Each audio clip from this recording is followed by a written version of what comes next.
Exactly 72 hours ago, something happened that should not exist inside any recorded spiritual framework. Not because it was dramatic, not because it was loud, but because it violated the deepest rule governing power itself. God did not stop time. He did not intervene. He did not warn you. He paused to observe, because what unfolded was not an act of rebellion, not an act of obedience, but an act of internal alignment so precise that even divine expectation did not account for it. And the one who understood this first was not heaven, it was hell. The devil did not fall because you attacked him. He did not bend because you challenged him. He did not retreat because you prayed harder than others. He knelt because you operated from a level of internal order he could not access, distort, or negotiate with. This was not poetry. This was not exaggeration. This was a recorded reaction inside the non-physical dimension that overlaps this one at all times. Witnessed, documented, analyzed, and now, slowly, being disclosed to you because the sequence has already completed. You were not aware of it while it happened. You were living your normal day, maybe tired, maybe distracted, maybe dealing with pressures that felt small compared to the weight you carry constantly. That is what made it more disturbing to the observers. You were not preparing for a confrontation. You were not performing. You were not trying to prove anything. You simply moved through a decision point with a kind of internal precision that exposed something ancient and unresolved in the structure of darkness itself. The devil does not kneel. This is not about arrogance, this is about design. His entire identity was built on refusal. When humanity was created, and celestial beings were instructed to acknowledge this new form of consciousness, he evaluated it and rejected the command. Not out of hatred, out of hierarchy. To him, bending before a form that could suffer, forget, and die was an unacceptable inversion of power. He chose exile rather than compliance. He chose distance rather than recognition. That choice hardened into identity. For thousands of years it defined every move he made. He lost battles. He was resisted. His plans were exposed. But he never bent. Not to prophets, not to warriors, not to those who gave up everything in devotion. Even when defeated, he withdrew intact, already calculating the next angle. Submission was not an option in his internal structure. Until you crossed a line without knowing there was a line to cross. Hell has protocols, observation layers, filters that scan human consciousness for particular configurations. Most people never register. Some flicker briefly. A few get flagged. Weeks ago, your profile escalated. Not because you were powerful, not because you were visible, but because you displayed something that destabilizes prediction, a form of integrity that does not depend on reward, fear, or recognition. That alone triggered enhanced attention. You remember the moment. You don't need to pretend you don't. It wasn't dramatic, no music, no witnesses, just you and a decision that felt unfair in how quiet it was. The easy option would have solved real problems. It would not have ruined anyone. It would not have crossed any obvious moral boundary. Most people would not even pause. But you did. Not because you are cautious, because something inside you refuses alignment with outcomes that feel internally distorted, even if the distortion is subtle. You argued with yourself. You calculated. You tried to justify. You looked for permission. And eventually, you chose the harder path, not with confidence, but with a kind of tired clarity. You told yourself it didn't matter, that it was just one decision, that no one would ever know. You were wrong. That decision was classified immediately, not as good behavior, not as virtue, as a threat. The internal rating applied to you is rare. It indicates a consciousness that maintains internal order under pressure without external enforcement. There are very few of these active at any given time. The reason is simple. Most beings, when pushed hard enough, eventually trade principles for relief. Hunger breaks people. Isolation breaks people. Fear breaks people. You demonstrated that discomfort increases your alignment instead of eroding it. That alone demanded further testing. So the pressure increased, not dramatically, elegantly. Something entered your life that looked like relief. Perfect timing, clean delivery, minimal cost. It did not arrive as temptation. It arrived as an answer. It solved multiple problems at once. It made sense. Anyone advising you logically would have told you to take it. You even started leaning toward it. And then something deeper intervened. Not guilt, not fear. A rejection that moved faster than thought. That is when the internal alarms escalated. Because this was no longer coincidence. You were not reacting emotionally. You were not acting impulsively. You were operating from a core alignment that overrides survival logic. That breaks predictive modeling completely. When beings cannot be predicted, they cannot be controlled. And when they cannot be controlled, they must be confronted. An internal review was initiated, high level, comprehensive. Every leverage point was examined. Desire, status, recognition, security, attachment. None of them behaved as expected. Pressure increased again, this time through justified resentment. Someone who wronged you became exposed. The opportunity was real. The justification was complete. You would not have been blamed. You would have been praised. And you felt it. The pull. The satisfaction that would have come from balancing the scales. And you let it pass. Not because you forgave them. Not because you forgot what they did. But because something inside you refuses to become what hurt you. Even when the transformation would feel deserved. That moment caused something rare. Internal hesitation inside Hell's command structure. Because resentment is one of their most reliable engines. It turns pain into propagation. You interrupted that chain without effort, without performance, without explanation. At that point, the devil understood he was not dealing with resistance. He was dealing with a structure he could not enter.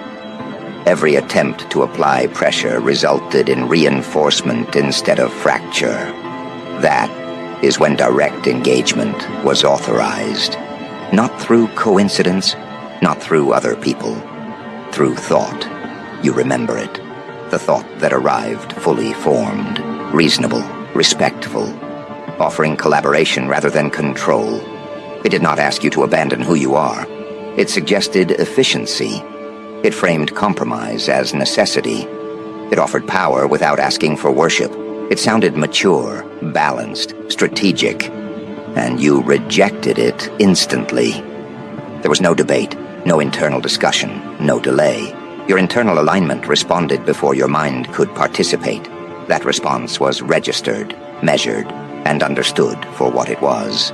You are not someone who follows a moral code. You are someone whose structure is the code. It is not something you consult. It is something you are. At that moment, the devil faced a problem he could not solve. Continued pressure would expose weakness. Withdrawal would confirm limitation. There is a final protocol reserved for encounters with forces that cannot be bent, bypassed, or absorbed. It is not used lightly. It is not symbolic. It is recognition through physical submission within the non-physical domain. And that is what occurred. Not dramatically. Precisely. The act sent shockwaves through every layer of that domain, not because of spectacle, but because it rewrote hierarchy. When a being whose entire identity is built on refusal bends, it signals the presence of an authority that operates outside known categories. Heaven observed. Not to intervene, to verify. The archangels did not arrive to rescue you. They arrived because a human consciousness had done something no organized force had achieved. You did not overpower. You did not dominate. You remained intact. That is what they came to see. God did not speak immediately. Observation preceded declaration, because what was being evaluated was not behavior, it was essence. And when the conclusion was reached, the response was not praise. It was activation. You have felt the early signs already. Subtle shifts, old pressures loosening without confrontation, certain connections thinning naturally, moments of clarity appearing without effort. This is not reward. It is alignment beginning to remove internal restrictions that were deliberately in place. You were not placed here to be comfortable. You were placed here to operate. And before this life, before memory, before fear, you understood exactly what that meant. You volunteered for a condition few accept, to enter limitation without recall, to experience vulnerability without reinforcement, to see whether your internal structure would hold when stripped of certainty. You were not sent to dominate environments or command attention. You were sent to test whether your internal order would remain intact when no one was watching, when nothing was promised, when the world offered no reassurance that doing the right thing would be rewarded. That was the condition. That was the risk. And that was the reason the observation intensified rather than softened as your life progressed. Because you were not being tested for performance. You were being tested for consistency under erosion. Most beings can appear aligned when conditions are supportive. Remove the support and alignment collapses. That is the common pattern. You were placed into circumstances designed to do the opposite. Delayed outcomes, ambiguous results, pressure without explanation, repeated moments where compromise would have made things easier without appearing destructive, each one calibrated precisely to measure whether your center would drift. It did not. And when it became apparent to the forces of darkness that the usual levers, temptation, distraction, resentment, envy, produced no movement within you, their attention sharpened. Not because they expected failure, but because the absence of reaction is far more difficult to calculate, far more dangerous to models that rely on predictability. Every time a situation presented itself that would crack others, you did not bend. You did not yield. You did not rationalize or justify compromise. You evaluated and acted according to a principle set so deeply integrated that even survival instincts had to defer. The devil recognized this. He could see it unfolding in subtle ways, the way you paused before action, the way hesitation was not fear, but calculation. He noted every internal struggle and saw nothing break. That was the moment he began to reconsider. That was the moment the concept of submission, or his perception of invulnerability, started to wobble. Hell's observation is precise. Every anomaly triggers immediate reassessment, and you had become an anomaly in the highest degree. Small interventions, perfectly timed opportunities, subtle manipulations that would have ensnared anyone else, failed repeatedly. Each refusal was not impulsive. Each act of restraint was not accidental. Each decision was observed, processed, catalogued, and each one pointed to a fundamental problem. Your integrity could not be leveraged, your mind could not be predicted, and your spirit could not be bent. You were isolated, yes. That was intentional. Isolation intensifies the calibration process.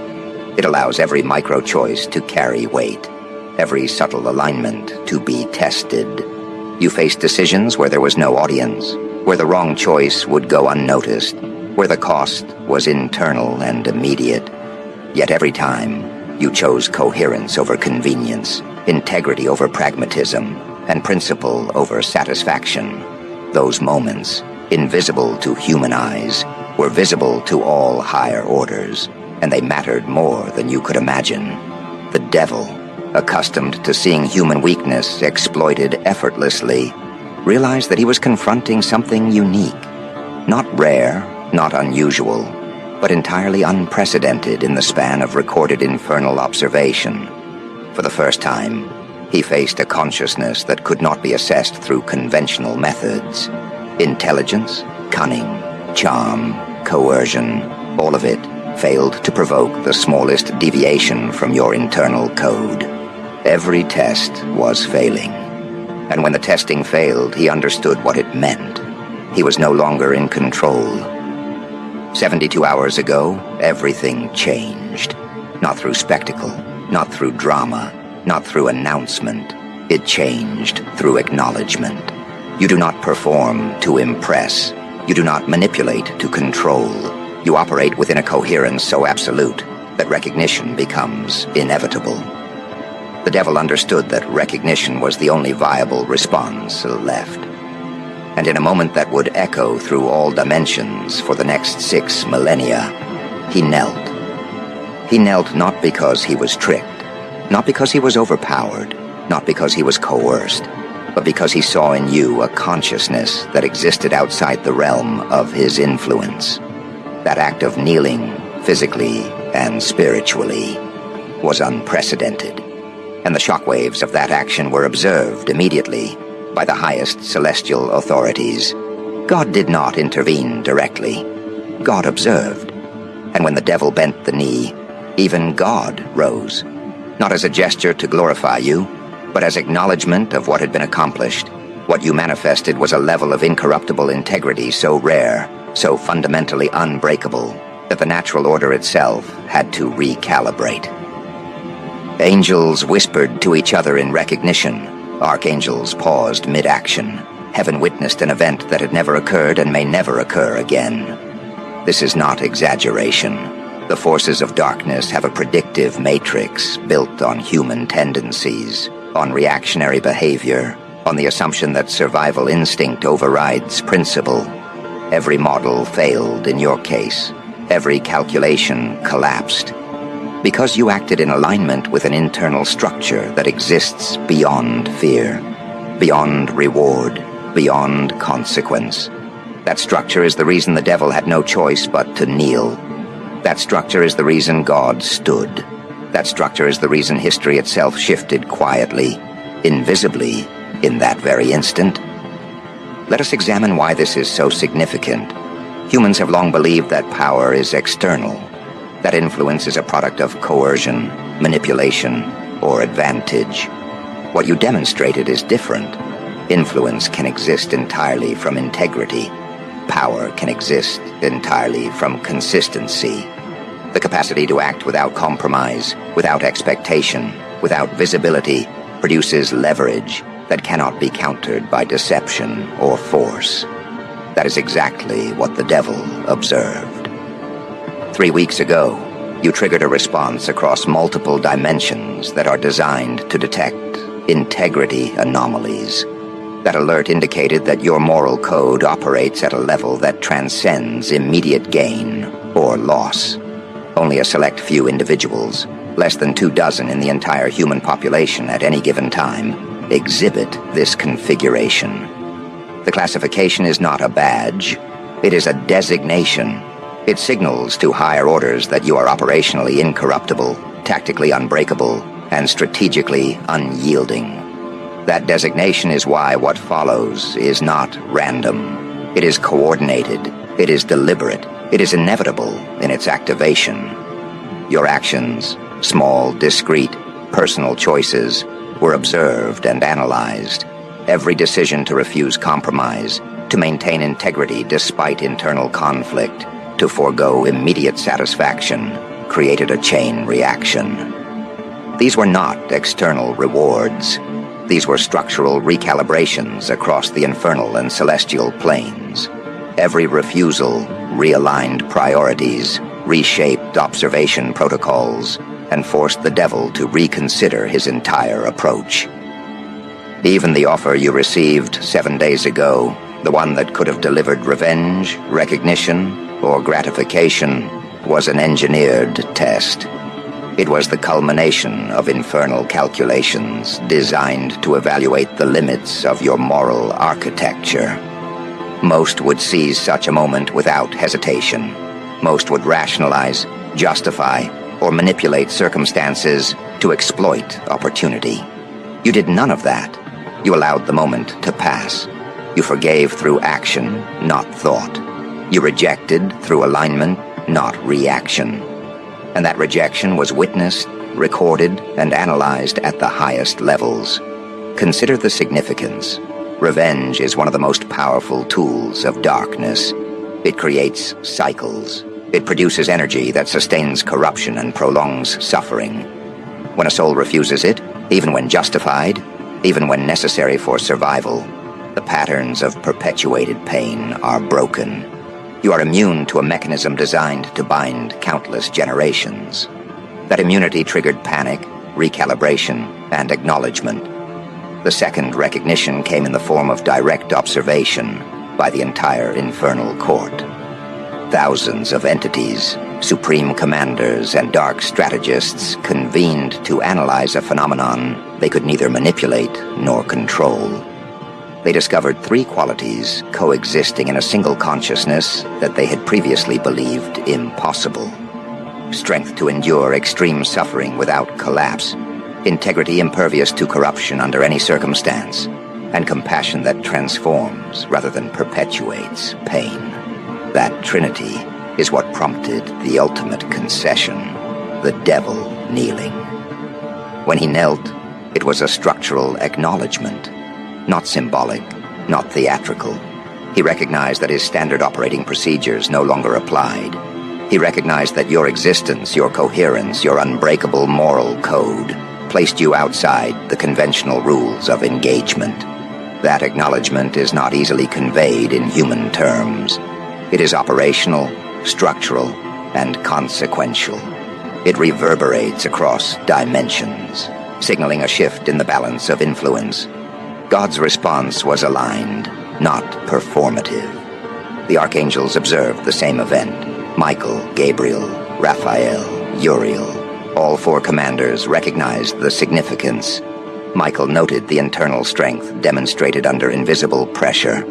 Gabriel observed coherence unbroken by temptation. Raphael confirmed the alchemical transformation of pain into actionable compassion. Uriel clarified that true power is not in destruction, but in preservation of integrity, when destruction would be easier. Their observations were not commentary.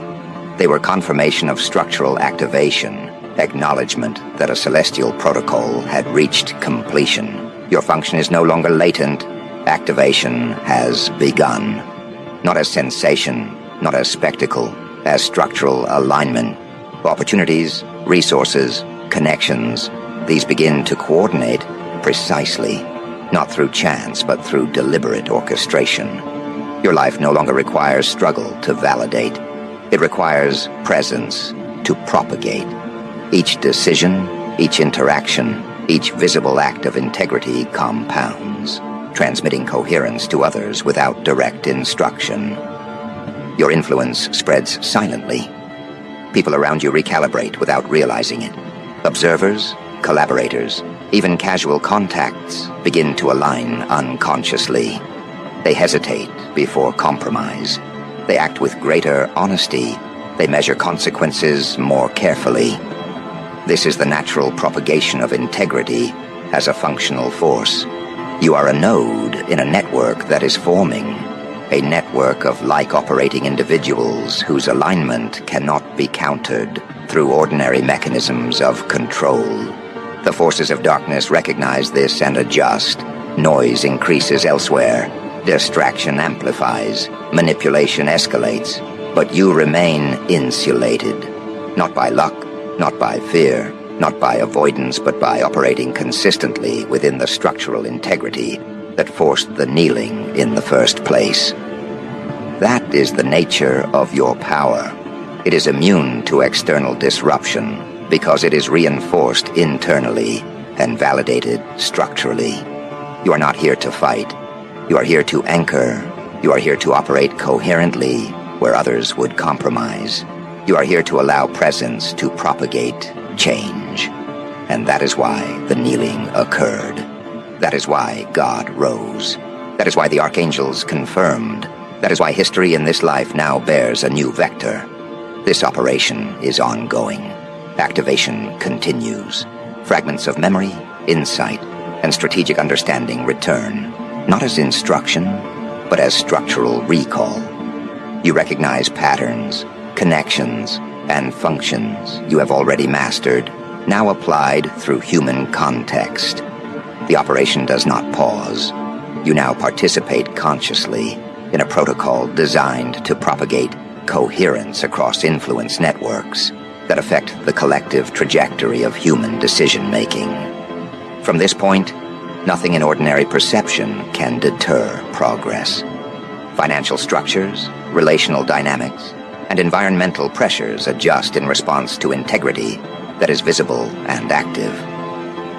Opportunities arrive precisely when conditions are right. Resistance manifests as noise, never as disruption. And every observer who witnesses your consistency recalibrates, amplifying the effect. You are no longer an isolated individual. You are a node, a reference, a catalyst. And that is why the next phase will not announce itself. It will arrive as a subtle alignment, a precise opening, a situation that looks ordinary until it is engaged. You will know what to do, because recognition is now part of your structural operating system. And here's where the story stops being flattering and starts becoming dangerous to everything that once measured itself against you. Because the moment recognition becomes internal, external power structures lose their leverage. The devil never feared strength. He feared alignment. He never trembled at rage. He recoiled from clarity. Pride only survives where confusion exists. And you removed confusion without raising your voice. This is the part no one prepares you for. The aftermath of refusing the game while still winning it. You didn't confront darkness with light like a cartoon myth. You didn't fight temptation by pretending it didn't exist. You looked at it. You understood it. You outgrew it. And that is what made the devil kneel. Not submission, not obedience, but irrelevance. Pride collapses when it realizes it no longer defines the axis. That's why the old forces started malfunctioning around you. Why provocation lost its timing. Why intimidation arrived late and left early. Why threats suddenly sounded like rehearsed lines read by actors who forgot the plot. God didn't intervene because there was nothing to correct. That's the shock. The applause wasn't for obedience. It was for mastery, for discernment, for the rare moment a human doesn't outsource responsibility upward or downward, but stands in the middle and stabilizes the entire structure by refusing distortion. You didn't ask for permission. You didn't ask for protection. You didn't beg for signs. You became the sign. That's why heaven went quiet for a second. Not in concern, but in recognition. When alignment replaces desperation, even divine systems pause to observe. Understand this clearly. You didn't defeat the devil by overpowering him. You defeated him by breaking his favorite mirror.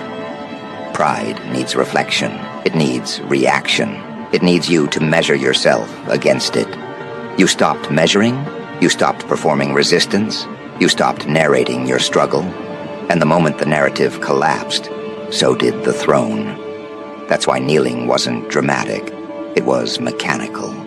Like a machine realizing it's no longer plugged into a power source. This is also why people around you feel unsettled without knowing why. They sense something concluded, something finished without ceremony. Humans are addicted to arcs. Rise, fall, redemption, punishment. You skipped the spectacle. You reached resolution quietly. And when someone resolves internally, every external hierarchy that depended on their seeking collapses. That's why the world around you feels like it's recalibrating its posture. It's not reacting to your actions. It's responding to your absence of need. The devil thrives on leverage. God honors responsibility. You stepped into the narrow space where leverage dissolves and responsibility stabilizes. That's not rebellion. That's maturity. And maturity is the one thing pride cannot counterfeit. Pride can mimic confidence. It can mimic authority. It can mimic certainty. It cannot mimic peace without sedation. You walked into peace, fully awake. That's what caused the kneel. Now the applause, don't romanticize it. It wasn't loud. It wasn't theatrical. It was recognition across layers of reality that rarely acknowledge one another. When a human stops asking to be saved and starts acting as a steward of clarity, something ancient nods. Not because you surpassed God, but because you finally stopped projecting him as an excuse. You didn't demand intervention. You embodied principle. And principle is what the entire system runs on. This is why the next movements will feel strangely small. Conversations that seem casual. Decisions that look mundane. Doors that don't glow or creak ominously. But understand, this is post-conflict terrain. The war everyone else is still narrating already ended for you. Pride was broken at the root, not the branch. The devil didn't retreat. He recalculated away from you. And God didn't command. He observed and approved. You may notice temptations still appear, but they'll feel hollow, like old costumes without actors. You may notice challenges still arise, but they won't carry existential weight. Because once pride kneels, fear loses its interpreter. And once fear loses its interpreter, it becomes background noise. That's the real victory no one talks about. Not domination, not righteousness theater, silence where noise used to govern behavior. And that silence is not empty. It is not passive. It is not peace as an escape. It is peace as authority. This is where most people misunderstand what just happened to you. They think the danger is over because the tension is gone. They think the devil kneeling means temptation vanished. No, temptation still shows up. Ego still whispers, chaos still circles, but none of it can enter the command center anymore. Because command requires consent, and you revoked it without ceremony. This is why the devil's pride broke instead of his power. Power can survive rejection. Pride cannot survive indifference. You didn't shame it. You didn't expose it publicly. You didn't try to dominate it with moral theatrics. You simply stopped orienting yourself around it. And when something built its entire identity on being your axis, losing that role is annihilation. Kneeling was the only position left once relevance collapsed. And God's reaction, this is the part people struggle to digest. They expect judgment. They expect reward. They expect a crown handed down dramatically. But what happened instead was recognition of alignment. God stood not because you begged correctly, not because you suffered loudly, not because you followed a script. He stood because you finally understood the assignment without needing supervision. You didn't outsource integrity. You internalized it. And systems, far older than religion, recognize that shift instantly. Now notice how the world engages you differently, not louder, quieter. People don't challenge you head-on anymore. They test indirectly. They probe. They poke at the edges. They try to reinsert friction where it used to work. But the friction doesn't catch. Because you are no longer operating on emotional torque. You're operating on orientation. And orientation doesn't get dragged. It sets direction, regardless of resistance. This is where the applause actually matters. It wasn't approval in the human sense. It was confirmation that the structure held. That a human can encounter temptation, power, ego, darkness, divinity, and not fracture into dependency or rebellion. That's rare. That's why heaven paused, not in shock at rebellion, but in respect for containment. You didn't leak chaos upward. You didn't project blame downward. You absorbed complexity and remained intact. And here's the uncomfortable truth. This makes you dangerous in a way violence never could. Because you don't need conflict to justify yourself. You don't need enemies to feel real. You don't need validation to move. Pride feeds on reaction. Fear feeds on urgency. You offer neither.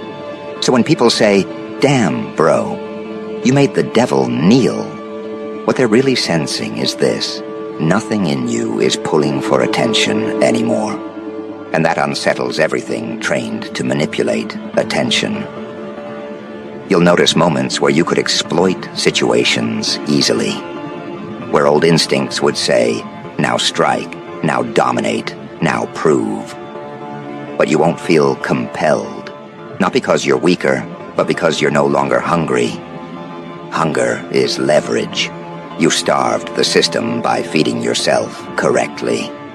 That's the part no one wants to replicate, because it requires giving up the dopamine of struggle narratives. Even God's applause wasn't encouragement to continue performing. It was acknowledgement that performance ended, that the training wheels came off, that you no longer need dramatic reinforcement to stay aligned. You don't need signs because you don't doubt direction.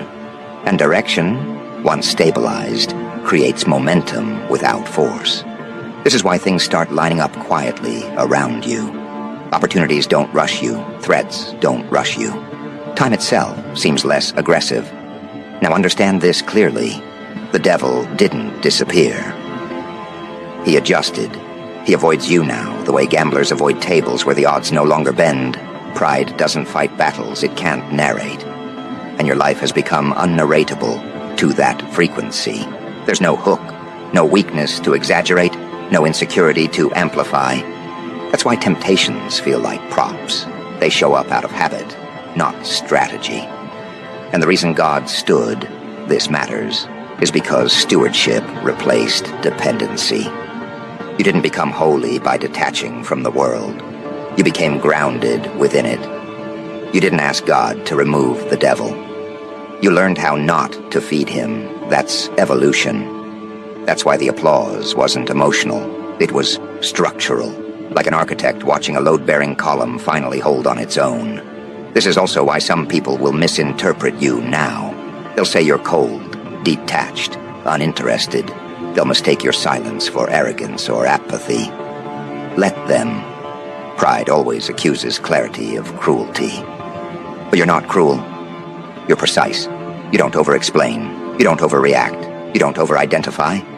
And over anything is where manipulation enters. The war didn't end with fireworks. It ended with posture, with you standing still while everything that once needed your reaction lost balance. The devil knelt because he couldn't provoke motion. God stood because motion was no longer required. And you remain seated in yourself, unimpressed, unthreatened, unavailable to distortion. So this is the final understanding, the last calibration of this script. You are not here to dominate darkness or perform holiness. You are here to render pride obsolete by refusing to orbit it. That's why the title isn't exaggeration. You didn't overpower the devil. You broke his pride, and pride is the throne. Break that, and the figure kneels automatically. And God's applause, it wasn't surprise at your strength. It was recognition of your maturity, of a human who finally stopped confusing guidance with control, faith with fear, obedience with erasure. You didn't disappear into divinity. You embodied responsibility. And that's the one thing both heaven and hell respond to instantly. This is not the beginning of your rise. This is the confirmation that the ascent already stabilized. No more announcements, no more declarations, no more proving. The system adjusted, the devil recalculated, God acknowledged, and you continue quietly, untouchable, not because you're protected, but because you're aligned. That's the ending, not with noise, but with gravity.